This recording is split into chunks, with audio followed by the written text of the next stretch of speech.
UAE Minister of State for International Cooperation, along with counterparts from Egypt, Saudi Arabia, Qatar, Jordan, and the General Secretary of the Palestinian Liberation Organization, convened with U.S. Secretary of State Antony Blinken for the Arab-American ministerial gathering focused on Gaza. Now, Blinken unveiled a draft. Now, this draft, it's a draft resolution calling for an urgent ceasefire, emphasizing the need for a political resolution to the conflict.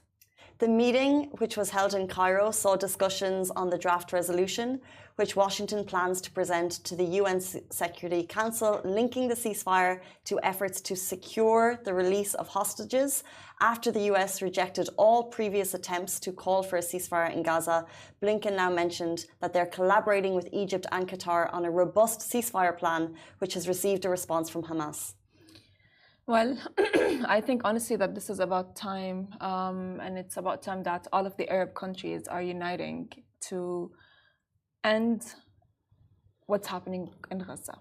The genocide needs to stop, and a ceasefire has been, you know, it has been a topic that has been all around ever since October 7th, and which, by the way, is very heartbreaking. Seeing it happen over and over again, it just never ends. Just because the media stopped talking about it does not mean it has ended. And the fact that all of the Arab countries collaborated, let me say united, it's just like, I would say, is a bold move. And I agree, and it's so scary when you think about how much power one country holds, because, for example, we have structures in place for when something happens. Countries should be able to get together. There should be the power of a vote. However, we've seen the US veto on a number of occasions. So we're hoping that this is a strong enough move that that veto will be passed on, and a ceasefire will be put into place. You mentioned there it's been since October 7th. Every day we discuss the numbers. Nearly 2 million people have had to leave their homes.